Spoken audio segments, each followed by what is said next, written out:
kailangan ng sobrang mahal na kalapate. Kailangan mo yung taong honest na magbibigay siya talaga ng magandang materyales. Ang patuka ko, umpisa sa bago pa mangitlog ang breeder hanggang sa ilaban ng karera, isa lang ang timpla. Ang aking tekniko talaga wala hindi ko pa narinig ito sa iba, yung probiotics, herbal supplements at saka vitamins. Pinagsasama-sama ko na lang yung in liquid form, tapos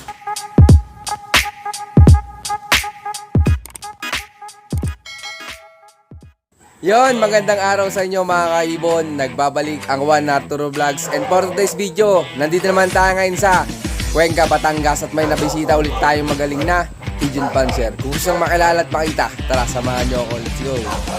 magandang araw po sa inyong lahat. Ako po si John Aquino, ang pioneer pigeon puncher ng Cuenca, Batangas. Yun. Sir, pwedeng may pasyal mo kami sa look mo. Sige. Maliit lang naman ang loft ko eh. Yun, tara, let's go. Ito mga kaibon, no? Bali, yan sir, yung pang north mo na tsaka pang south. Hindi most. Hindi talaga ako nalaro ng south yun. North. Kasi yun ang pahinga ko. So itong mga kalapating ito, napadami nga ang breed. Pang south ito at saka inter-island race. Kaya lang, sinasama ko na siya ngayon sa training sa North. Sakaling mapasarap, edi diretso ko na sa Derby. Yan, ito mga kaibon, no? Medyo maliit lang yung kulungan ni sir. Maliit lang yan. Ayun, pero para hindi dumami. Kaso, dumami pa rin. Napasarap pa mag-breed sir. Breed talaga. Anin natin yung breeder, patatandain natin yung breeder na hindi testingin. Siyempre, sayang naman ang panahon. Kaya, ganyan ang nangyari. Overpopulated na. Pero ikaw po pala sir Jan, anong taon po nag-start sa pagkakalabati? Matagal na. Pero high school pa ako. Nagkalapatin ako, college ako, nawala, napatigil. Tapos nung after ko mag-graduate ng college, balik na uli sa dating gawi. Hanggang sa upgraded na sa racing pigeon talaga. Kamusta naman sir yung unang sabak mo sa karera? Actually, una ako nag-breed ng manok kasi hindi ko pa alam noon na may karera na pala dito sa Batangas. So yung unang sabak ko sa race at una at pangalawa, first place overall ako agad. Kasi nga may experience ako sa pagmamanok. Di ang gamit nyo sir sa mga gamot sa ibon, yung mga pangmanok.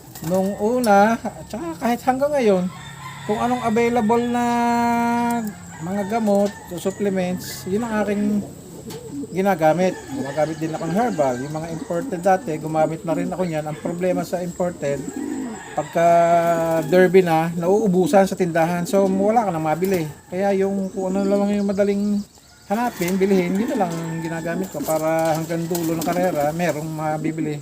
Okay, para hindi na mahirapan pagdating ng derby sir, ano? Oo, kasi nangyari sa akin yon, pagdating ng derby, wala nang mabili, wala.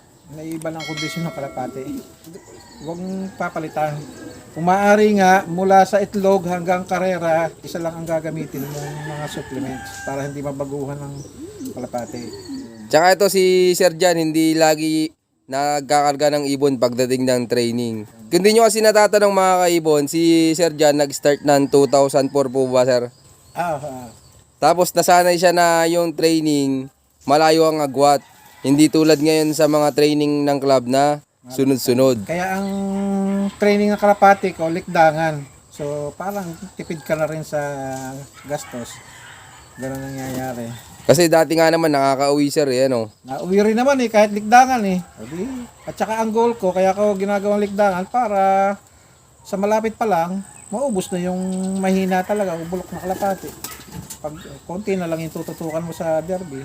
Okay. Yun, oo. So yan sir, pwedeng makita yung mga breeder mo na nag-produce na ng winner. Yung iba, wala na. Merong nabenta, meron nakawala. Yun ang problema. Pero marami. Marami akong breeder talaga dyan. Tara, samahan nyo ako. Let's go. Bakante na kasi nga, off-season na ang breeding. Ito naman yung puro hen. Ito mga kaibon, no. Yan. Nandito tayo sa kanyang Hen section. section ng kanyang mga breeder. Medyo madami sir, ano. May ilan to? Mas marami ang hen.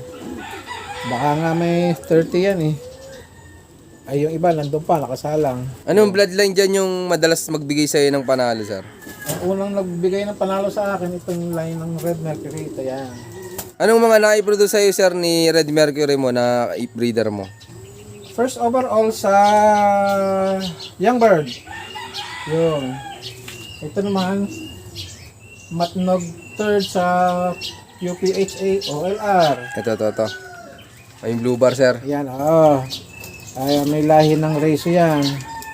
Tapos, ano pa ba? Calbayog third yan, at saka yun yan, first overall ulit sa Young Bird. Yun, yung linyadang yung slate. Yung iba nga, minsan nakakawala kaya yun ang problema, nakakawala sa breeding cage. Breeder cage. Ayan. Ito naman yung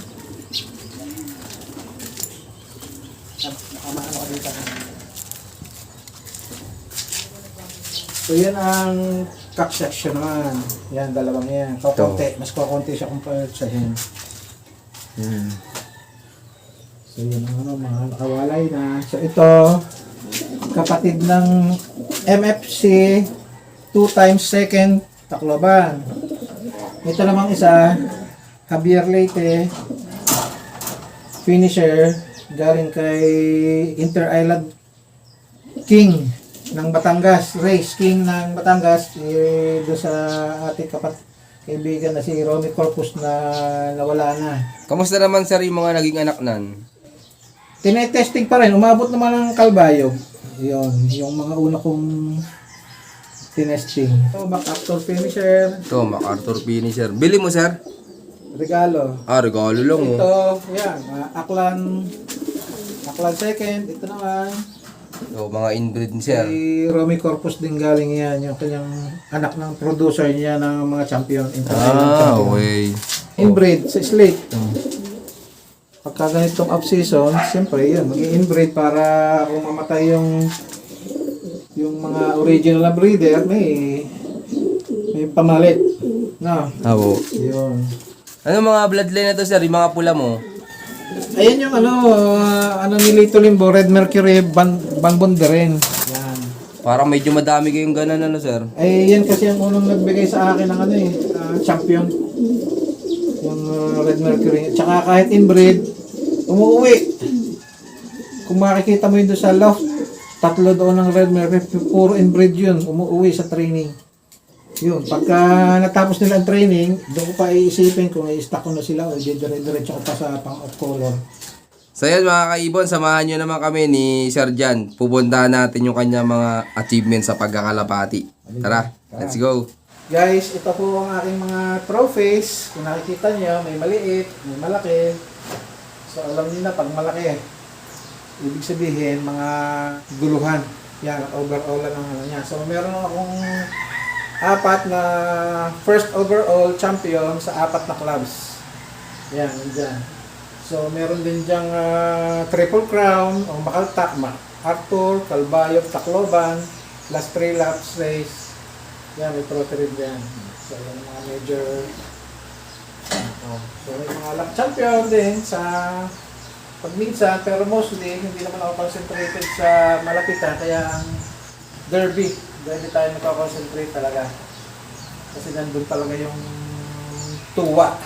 Doon mo makikita talaga yung galing ng ibon sa malayuan. Yun, congrats kay Sir Jan.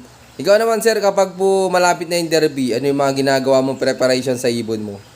Ang preparation, wala talaga actually preparation eh.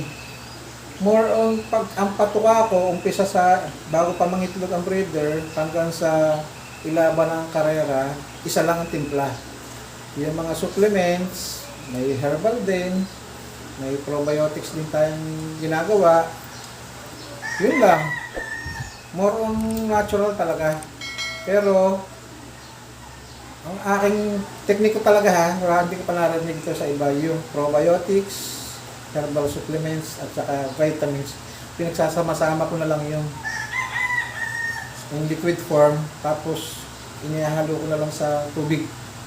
Kumbaga isang bigayan, mga 2 bigayan lang yun, mga araw ng 3, Martes, Huwebes, at saka Arrival, Linggo. Yun, 3 beses lang ako magbigay ng mga ganong supplements. Yun, maraming salamat po. Pagdating naman sir ng derby, ano yung mga hindi nawawala sa'yo na binibigay mo sa kalapati mo sir? So, ang aking ginagamit talaga more on natural para walang bad effects. Na, mayroong honey, probiotics, yung malunggay, bawang, at saka oregano, yun. Yung pangkaraniwan lang ginagamit. So, kasi pagka binigyan mo ang kalapati ng mga hindi mga bago, nagbabago ang ang kondisyon ng kalapati. Kaya nga ang akin mula itlog hanggang karera, kung maaari, yun ang bibigay mo sa kanila. Yun, maraming salamat po Sir Jan. Yan. Sir Jan, tingin mo ano yung pinakang importante sa pagkalapati para manalo? Kailangan maging tunay kang kaibigan, makipagkaibigan ka talaga sa mga yung honest na nagkakalapati para mabigyan ka rin ng mga magagandang materyales. Ganun lang yun. Hindi mo kailangan ng sobrang mahal na kalapati. Kailangan mo yung taong honest na magbibigay sa talaga ng magandang materyales. At syempre, yung suporta ng pamilya, importante yun. Dapat may sumusuporta rin sa hobby mo para swertehin. Yun, maraming salamat po Sir Jan. Ikaw naman sir, anong mabibigay mong payo sa mga viewers natin dyan na hindi pa nakakatikim ng panalo? Ang medyo sinuwerte lang ako kasi nga, pangalawang laro ko, overall champion agad kasi may experience ako sa pagmamanok eh. Ang ano ko lang sa inyo, ipagpatuloy nyo lang. Yun nga, kumbaga, pag-eksperimento, magtatanong sa mga sanay na. At huwag naman yung abusuhin yung mga taong tumutulong sa inyo. Yun, maraming salamat po sir. Ayan sir, gaano kasaya po ba sa pagkakalapati? Ay masaya pagkakalapati. Parang masikat pa nga ako sa bilang kalapatid kaysa sa trabaho ko eh. Kasi pagka nananalo ka, talagang nababalita ang iyong pangalan mo. Kahit sa iba-ibang probinsya, yung nalalaman nila, may maraming gustong makipagkaibigan din sa'yo. Maraming nagiging kaibigan sa larangan ito. Muli, ako nga pala si John Aquino, Pioneer Pigeon Fancier ng Cuenca, Batangas, and I love this game. Yun, shout out sa inyo lahat. Maraming salamat. Unang-una syempre sa solid yung suporta. At yun, meron ulit tayong pa shout out ngayon. Shout out kay Dodo Dada. Shout out sa'yo, di ko alam yung pangalan mo. Shoutout din kay Jasmine Lop ng San Jose del Monte, Bulacan.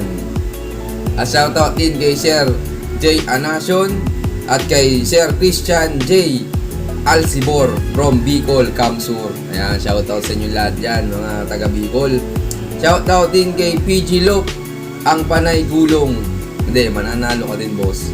Shoutout sa Team Yahoo at kay SGT PH. At kay Salceda Lop at syempre kay Skanky Vlog TV. At ang panghuli ay shoutout din kay Beta Cat Lop. Yan, shoutout sa inyo lahat. At syempre shoutout din sa lahat ng mga patuloy na sumusuporta dyan. Sana patuloy yung suportahan. At sa mga gustong sumali ng ating free raffle sa darating na Sunday, 11 kalapati yun mga kaibon, galing sa malulupit at magagaling natin kaibigan na Pigeon Fancier. Kaya mag-comment na kayo dyan sa baba. At syempre, wag niyong kakalimutan na i-share. Yan. So yun, maraming salamat sa patuloy yung suporta mga kaibon. Keep watching and God bless you all. Thank you.